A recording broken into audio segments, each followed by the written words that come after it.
honestly, every time I hear you, I feel a little bit dumber for what you say. You went and you were in business with the Chinese that gave Hunter Biden $5 million. We can't trust you.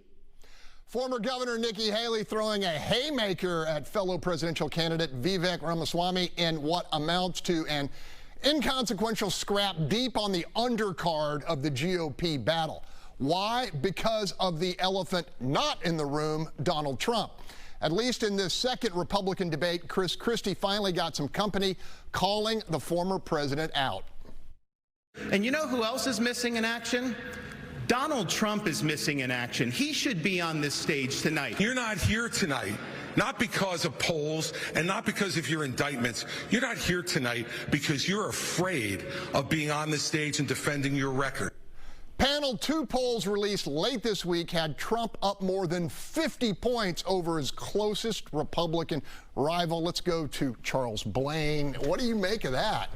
I think he still has a solid base with him, and I don't necessarily blame him. I think for the perspective of a voter, I want him to be at these debates, but from a perspective of a candidate, I don't blame him for not showing up. He has a wide margin. Why show up and give them an opportunity to land an attack on him, and why show up and give them an opportunity for him to say something that's going to mess him up? So he's going to keep doing what he's doing, get the views he gets doing whatever else it is, and let everybody else fight for second place. So as a voter, sure, I would want the presumptive nominee to be there debating and defending his record, but, you know, he doesn't have to.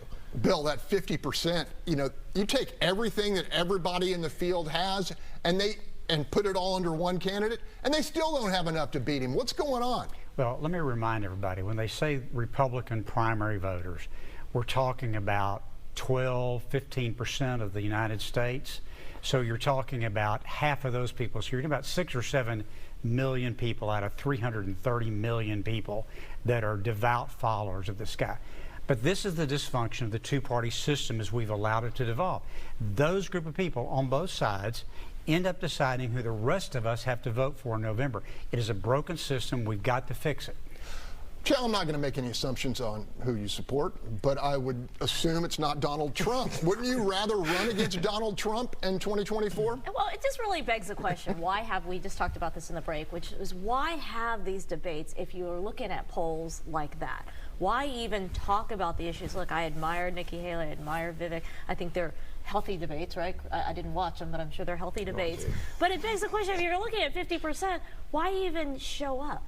Why even show up? Maybe there's a different strategy to get to the American people besides these debates. Okay, I think the hope was an accretive effect when you have the options up there and they're talking about leadership under them, that people would slowly move. But is that happening, Holly?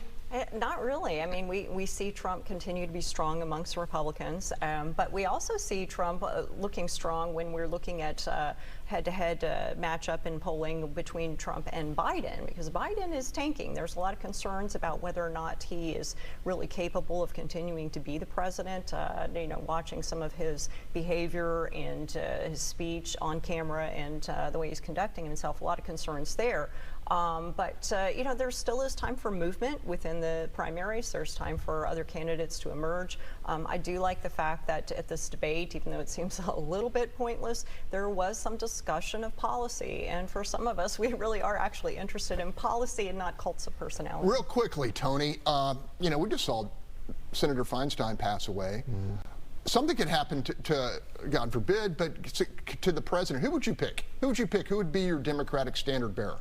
For president, other than Joe Biden. Other than Joe Biden? No, I'm with Joe Biden. And here's the thing. Democrats, we're sticking together. And I'll say one thing. You left out the part where Chris Christie calls Donald Trump Donald Duck for ducking the debates. And you know why he's ducking it? Because Chris Christie would tear him apart. And I'm sorry, Republicans, Chris Christie would probably give President Biden a run for his money, as well as Nikki Haley. They'll never see the light of day. So bring Trump on so he can lose the popular vote a third time, please. Quickly, Bill. I think any other Republican would be up 10 points over Biden. And by the way, you know, 2 Indian Americans were center stage on the Republican debate, which I think is a great thing. It just shows the incredible diversity of this country. Good point.